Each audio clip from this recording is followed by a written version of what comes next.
Hello friends, मैं नवनीत निगम आपका स्वागत करता हूं आपके अपने प्यारे चैनल कैरियर मेकर पे। भाई मेरे इंग्लिश को कंटिन्यू कर रहे थे और कंटिन्यू करेंगे इंग्लिश को, क्योंकि वोकैब और फ्रेजल वर्ब्स जो होते हैं वो बहुत बड़ा रोल हमारा प्ले करते हैं इंग्लिश सेक्शन में। और वोकैब तो भाई एक लाइक अ ओशियन है, आप जितना ग्रैब करोगे, अगर कहते हैं कि सागर में से अगर एक लोटा या फिर एक बाल्टी पानी निकाल भी लोगे तो उसे कोई फर्क नहीं पड़ेगा, लेकिन आपके पास मस्ट सफिशिएंट तो हो ही जाएगा कि आपके एग्जाम में फुलफिल हो जाए, फ्रूटफुल आप ले रहे हैं। ठीक है, आज हम लोग क्या करेंगे, 5 वर्ड्स करेंगे और 5 फ्रेजल वर्ब करेंगे। वीडियो बड़ा नहीं, छोटा सा, कम टाइम में ज्यादा चीज, यही हमारा मोटिव रहता है इस सेशन का सॉरी। पहला वर्ड क्या है? इनविंसिबल। आपने हिंदियों में एक बात वर्ड बहुत सुना होगा कि अर्जुन को या फिर कर्ण को परास्त करना, हराना कैसा था?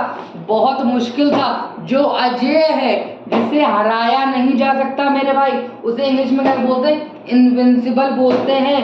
To strong to be defeated, क्या कहते हैं? Too strong to be defeated. Too strong to be defeated मेरे भाई, जिसे हराना बहुत मुश्किल है, यानी जिसे हराया बेसिकली नहीं जा सकता। इनविंसिबल क्या है? वो अजेय है, जिसे जीता नहीं सकता। उसके बाद हमारा नेक्स्ट वर्ड मेरे भाई क्या है? इनफ्यूरिएट है। नेक्स्ट वर्ड हमारा क्या है मेरे भाई? इनफ्यूरिएट। इनफ्यूरिएट का मतलब क्या होता है? इनफ्यूरिएट का मतलब होता है रेज होता है, फुल विद फ्यूरी होता है, या फिर एक्सा करबेट होता है। आपको याद होगा कि हम लोगों ने ये वर्ड पढ़ा था, एक्सा करबेट। एक्सा करबेट पढ़ा था, एग्रावेट एक वर्ड हम लोगों ने पढ़ा था। इन सब का मीनिंग मेरे भाई क्या होता है? इन सब का मीनिंग होता है सिचुएशन को क्या कर देना मेरे भाई? खराब कर देना। Make worsen. क्या होता है? मेक वर्सन मेरे भाई, सिचुएशंस को खराब कर देना। हम आप लोगों ने एग्रावेट और एक्सा करबेट ये 2 वर्ड सुने ही होंगे। आपको तीसरा एक बहुत बढ़िया वर्ड देख लो, इनफ्यूरिएट कर देना किसी चीज को मेरे भाई, कि जैसे कि उसने सिचुएशन को बहुत खराब कर दिया, तो he infuriated the situation to take the bad calls, या फिर to take the bad decision. गलत फैसला लेने की वजह से उस सिचुएशन को कैसा कर दिया? इन्फ्यूरिएट कर दिया, सिचुएशंस को खराब कर दिया मेरे भाई। इन दोनों वर्ड्स को आप नोट कर लो, फिर चलते हैं हमारे अगले वर्ड पे। भाई मेरे अगला वर्ड क्या है? देखो, अच्छा एक वर्ड क्या है? रिकॉनेसेंस लिखा है। क्लास 6 में अगर आपको याद होगा मेरे भाई, हम लोगों ने हिस्ट्री में एक टॉपिक पढ़ा था। हिंदी मीडियम वालों ने पुनर्जागरण पढ़ा था और इंग्लिश मीडियम वालों ने रिनेसेंस पढ़ा था मेरे भाई। जागरण उसी से मिलता हुआ है कि आपको वर्ड लग रहा होगा रिकनेसेंस। रिकनेसेंस का मतलब मेरे भाई क्या होता है? सर्वे होता है, एग्जाम होता है। बेसिकली सर्वे के लिए वर्ड यूज होता है। कहीं पे सर्वे कंडक्ट कराने को मेरे भाई क्या हम लोग बोलते हैं? रिकनेसेंस बोलते हैं। अगला वर्ड क्या है? कैपेशियस। कैपेशियस को हम लोग मेरे भाई स्पेशियस भी बोलते हैं। ठीक है, कैपेशियस हो गया या फिर स्पेशियस हो गया। इसका सबसे बहुत प्यारा और जो आम हमारा वर्ड है वो कंफर्टेबल है, यानी आप एकदम आराम से हो। कैसे हो? कंफर्टेबल हो। तो कंफर्टेबल होने का मतलब मेरे भाई क्या होता है? कंफर्टेबल होने का मतलब होता है कैपेशियस होना या फिर स्पेशियस होना। ये चारों वर्ड्स 2 के तो आपने लिख ही लिए थे, इन दोनों को भी लिख लो।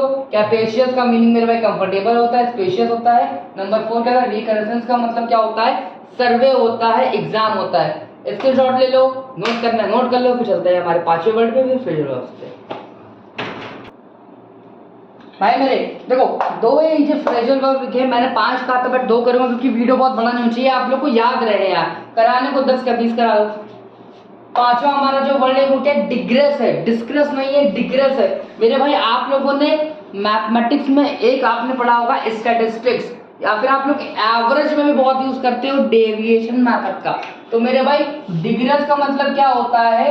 डेविएट होता है, यानी किसी चीज में बेसिकली कितना गैप आया है, कितना विचलन आ गया है, उसे हम लोग क्या बोलते हैं? या तो डेविएट होना, डेविएशन बोलते हैं, या फिर डिग्रेस बोलते हैं मेरे भाई।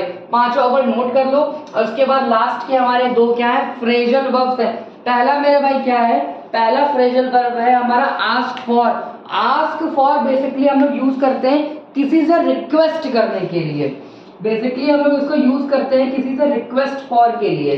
ठीक है, आस्क फॉर हम फ्रेजल वर्ब को यूज करते हैं बेसिकली रिक्वेस्ट के, कि ऐसे मान लो कि I requested to you please give me pass the water bottle, please give me help for that. ठीक है, किसी भी चीज़ के लिए हेल्प मांगा है, फिर किसी चीज़ के लिए मैं आपसे रिक्वेस्ट कर रहा हूँ, तो वहाँ पे हम लोग क्या फ्रेजल वर्ब यूज करते हैं मेरे भाई, आस्क फॉर यूज कर सकते हैं। फ्रेजल वर्ब का यूज करके मेरे भाई पता है आपको एरर डिडक्शन में कैसे एरर बनाई जाती है। अगर आस्क फॉर का मतलब होता है रिक्वेस्ट, तो आस्क ऑफ लगा देगा, आस्क बाई लगा देगा।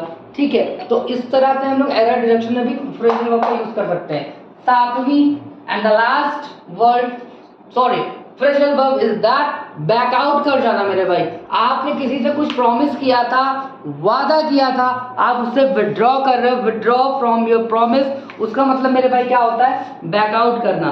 देखो आपने बहुत सारे ऐसे केसेस सुने होंगे जिसमें कोई किसी से प्रॉमिस करता है और उसके बाद क्या करता है, वो उससे बैक आउट कर जाता है। फॉर एग्जाम्पल जैसे आपने बहुत ऐसे केसेस देखे होंगे जहाँ पे गर्ल्स हो चाहे बॉयज, आज के समय में दोनों साथ हो रहा है, दोनों का हैरेसमेंट होता है या फिर एक्सप्लॉइटेशन होता है प्रॉमिसेस के बेस पे, कि आपने किसी से ये वादा किया, उसके रिगार्डिंग बंदे ने, आपने लड़का हो चाहे लड़की, उसने आपके बहुत कुछ किया, फिर आप अपने प्रॉमिस क्या हो गए, बैक आउट कर गए मेरे भाई। आगे से कभी मत बोला withdraw from promise, back out कर जाना। फ्रेजल वर्ब्स मेरे भाई आम जिंदगी में हम लोग बहुत जल्द इस्तेमाल कर सकते हैं, इस्तेमाल करने लगोगे तो लिख के रटने की आवश्यकता नहीं पड़ेगी। ठीक है, तो वीडियो ना लंबा करते हुए सारे साथों के साथ याद करो। हाँ, एक चीज मैं और कर दे रहा हूँ, आज से क्या करेंगे, जितने आगे वीडियो शूट करेंगे, प्रीवियस वाले पार्ट 1 से हम लोग उसके पार्ट 1 का लिंक मैं कमेंट में डालूंगा, पार्ट 1 के सारे वर्ड्स फिर से देख लेना ताकि रिविजन हो जाए। देखना मैटर नहीं है, माइंड में रहना चाहिए। अगर 5 या 6 वर्ड होंगे, मुझे लगता है स्टार्टिंग में बहुत बहुत कम कराएं, 5 को कमेंट में लिख लेना विद मीनिंग, ताकि याद हो जाएंगे, रिवाइज हो जाएगा। वीडियो को भैया पहले चैनल पर पहली बार आए हो, लाइक करो, वीडियो को शेयर करो, कमेंट सेक्शन में बताओ वीडियो कैसा था। तब तक धन्यवाद, शुक्रिया, जय हिंद।